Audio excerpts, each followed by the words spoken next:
in previous class, in previous video, we have learned about the basics of how do organisms reproduce and why do organisms reproduce, about variations and about the basic structure, that is DNA. We learned all these things in the past video. In this video, we are going to learn about the methods, in which methods an organism is going to reproduce. There are two methods, two major methods we have. One is asexual mode of reproduction and the other is sexual mode of reproduction. See here, the major differences between these two are, in asexual method of reproduction, only one parent is involved. Here only one parent organism will be involved. It divides its nuclei to form different daughter nuclei. Right? From that, later they detaches and two organisms will be formed. And in sexual mode of reproduction, two parents are involved from two generations. Two different parents will be involved here. And the second major difference is offspring is similar to the parent. So the daughter organism which is formed here, it is exactly similar to the parent. Nothing will change here. And here offspring is genetically different. It is different here. It differs. So it doesn't promote evolution. Here nothing changes. It won't change more. It promotes evolution. So here it doesn't promote evolution and here it promotes evolution. These are the major differences between asexual and sexual mode of reproduction. And in this video we are going to learn about asexual methods of reproduction. As in asexual methods of reproduction only single parent is involved. Here the heading is modes of reproduction by single organisms. Here it's not single-celled organisms, it is single organisms. Single organisms is nothing but asexual organisms. The organisms which reproduce through asexual methods. That organisms we call them as single organisms. This is a heading which is given in your textbook. So the major methods they follow are fission, budding, fragmentation, regeneration, spore formation and vegetative propagation. So let's learn one by one now. So the first one is fission. Fission, there are two types, binary fission and multiple fission. So what is meant by a fission? Fission is nothing but one nuclei divides its nuclei and cytoplasm and it simply divides into two organisms. So if it forms two organisms, we call it as binary fission. If it forms more organisms, more than two, then we will say it as multiple fission. So the steps in binary fission are, at first the parent organism inside its nucleus starts divides. Later it divides its cytoplasm, then it completely cuts itself into two halves. We can see this in amoeba, euglena, paramecium and Escherichia coli, some type of bacteria, and many types of protozoans which comes under Protista kingdom. Then, so here as I told you, in binary fission at first one parent organism, nuclear, it starts division in nuclear. After nucleus division, later cytoplasm will divide and it forms a two daughter nucleus. As it is forming two daughter nucleus, we are calling it as binary fission. So if it comes to multiple fission, it forms a cyst-like structure outside. Some ball-like structure it forms outside and inside nucleus starts dividing itself. Many cells. This happens during unfavorable conditions. Not during the favorable conditions, it happens during unfavorable conditions. Later, this cyst splits and all the daughter nuclei comes out and each will grow into an individual organism. This is a multiple fission. We have three different types of fissions. One is irregular, longitudinal and transverse. Irregular means it can cut its body from any of the sides. Like in amoeba, it cuts from any of the sides. Amoeba will be there in irregular shape. It can cut from here, it can cut from here or from here. It's the organism dish. Okay, it can cut from any of the sides. That is irregular type of fission. And longitudinal type of fission. Longitudinal means it starts from the middle. If you see the organism Leishmania, then it starts from the top notch and it divides the organism into two. And even in the euglena also it will happen in the longitudinal way. And in transverse way, it happens like horizontal. We can see in paramecium. We can also say this organism as slippercule animal, right? Slippercule organism. This paramecium also happens transverse type of fission. This comes under fission types: binary fission, multiple fission. And the steps: first, parent organism. After maturation, during favorable conditions, the nucleus starts divides. Later, cytoplasm divides. Later, two daughter nucleus form. Here only two forms. And in multiple fission, during unfavorable conditions, a cyst will form outside. Inside, many nucleus divides into many daughter cells. Later, the cyst wall breaks. All the nucleus comes out, and each will grow into an individual organism. This happens in the Plasmodium vivax. These also comes under protozoa, and which causes malaria disease. So it happens in Plasmodium vivax. Let's see the next type, that is budding. The next type of asexual mode of reproduction is budding. In budding, regenerative cells are formed to form a bud which develops into an adult organism. So what are regenerative cells?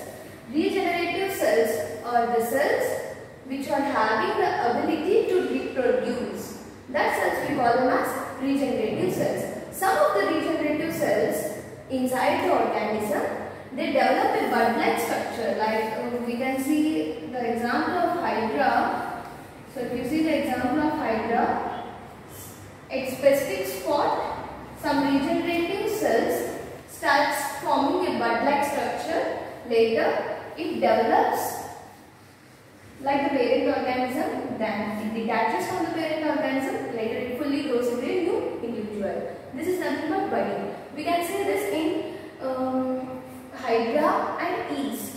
I hope you all know yeast is a fungi we use to prepare bread, right? So in this cases in Hydra and yeast can also happen in binary fission. Okay, so there are some different methods it is using to reproduce. So yeast, if you see through microscope, you can see it happens like this. Some of the buds will detach from the parent organism, some will hold on the parent organism. So here what are the steps? A bud grows, later it detaches from the plant and a new individual forms here. So this is budding. Right, let's go into the next one, fragmentation. In some of the organisms like Spirogyra, it comes under algae. It's like a green color structure.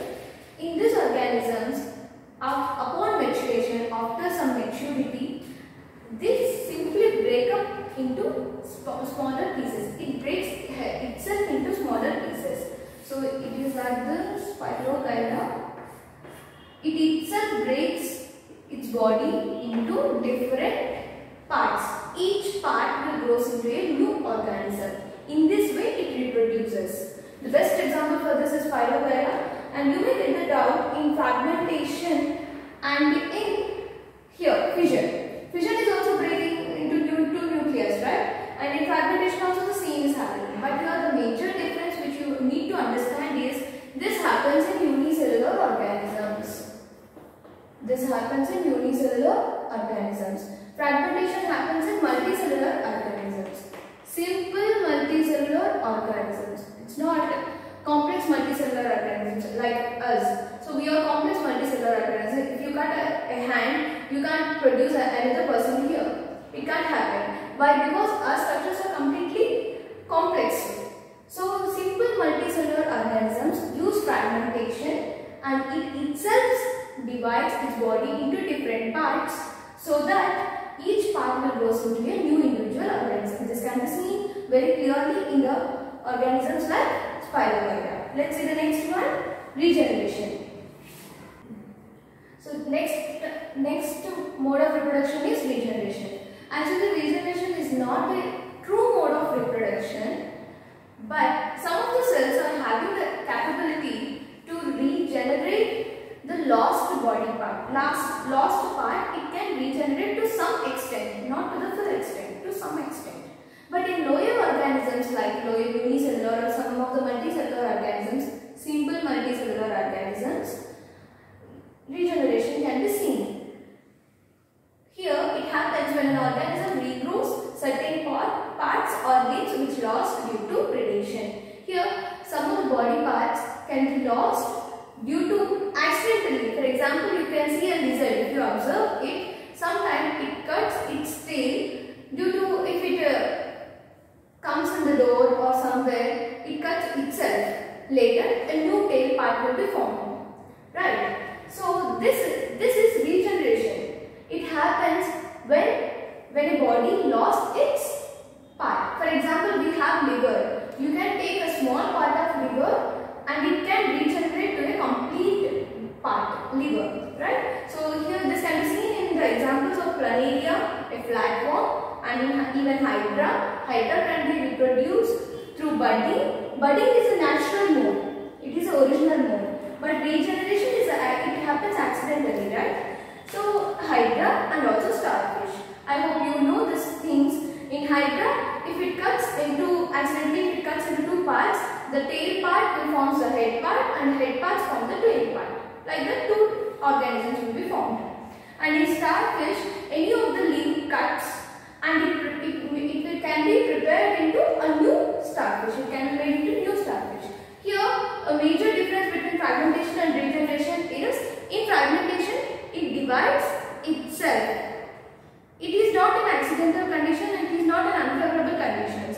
But in regeneration, it happens accidentally. It happens accidentally, later it generates the other part of the body. So this is regeneration. The next one is spore formation and next one is vegetative propagation. If you see spore formation, in spore formation, a spores-like structures can be formed. So if you see bread, if you keep bread from some place, you can see small dot-like structures on that. If you see under a microscope, it can be seen like a plant. It can be seen like a plant. At the top, a black pin-like structure will be there. So here spore formation happens. This is a root-like structure and this is sporangium. Inside this sporangium, here spores can be formed. It blasts and all the spores split on the bread. Wherever the spores split, there another rhizopus forms. Like that it will happen. So you can see only the black dotted structures on the bread. But if you see it under microscope, you can see all these structures there. Right? So hyphae will be formed on the top of that. Sporangium will be formed. In the sporangium, spores will be formed. The spores form wherever it comes into a new organism. Right? So this seen in rhizophus. So rhizophus we also call it as bread mound.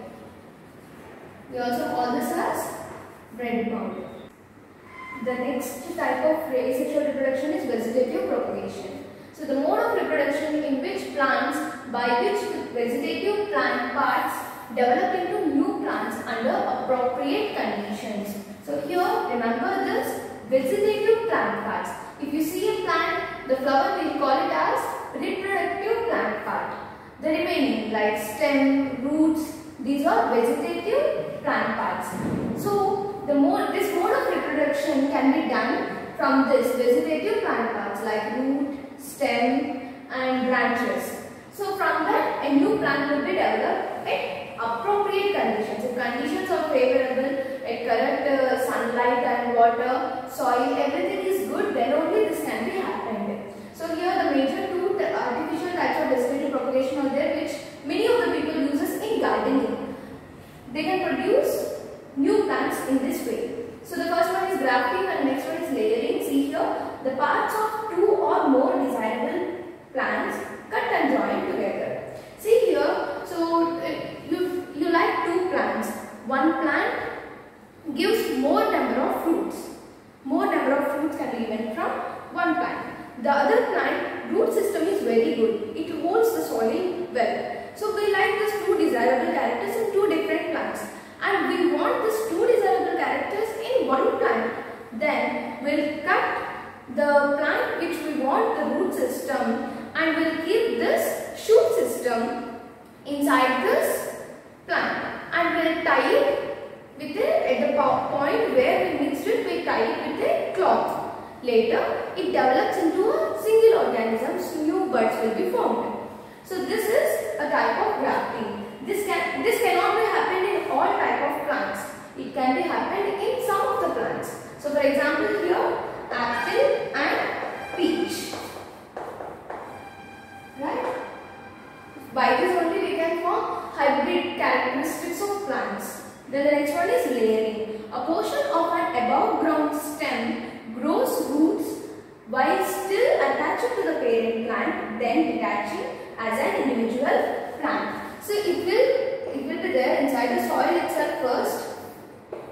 Then one branch will if we bend it and if we keep on the soil, it develops its root system here. Then it detaches from the parent plant and it individually grows into a new plant. This happens in layering. The best example for this is garden rose, climbing rose.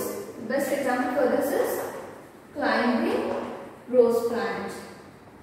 Right? So let's recall all the asexual modes of reproduction once. The first one is fission. This happens in unicellular organisms, and here the nucleus divides into two daughter nuclei. Later it divides into two individual organisms, that is binary fission. And in multiple fission, a single nuclei divides itself into many nucleus, and outside a cyst wall will be formed. Inside this all divisions will happen. Later cyst wall breaks and this all nuclei comes out and new single celled organisms will be formed there. This can be happened in Plasmodium. Plasmodium vivax, which causes malaria disease. Then the next body. At an appropriate place, at some certain place, some regenerative cells create a bud-like structure where it grows into an organism. Later it detaches from the parent organism and it fully grows into a new organism. Then in fragmentation, upon maturation, during favorable conditions, the body itself divides into different parts. Each individual part will be grown into a new organism. This can be seen in the spider web. And then regeneration. Regeneration is not a true mode of reproduction, but it can regenerate to some extent. So for example, if I had a cut in my hand, my cells regenerate and form this skin there. But if I cut my hand, a new hand will not form. So regeneration is a capability to some extent. Through this regeneration, some of the organisms can reproduce. We discussed the Planaria, Hydra. So they develop the tail part or head part and they develop into two individual organisms. Then spore formation, as in rhizophores. So a spore-like structure will be formed at the top of the rhizophores. That spores will be produced, and wherever the spores will form, then a new rhizophores will be formed. It looks like a plant. So this happens in rhizophores, and it is a type of, it belongs to the kingdom fungi. Then vegetative propagation. Vegetative propagation happens in plants, mainly plants. So it happens from the vegetative plant parts like root, stem and branches. It happens in vegetative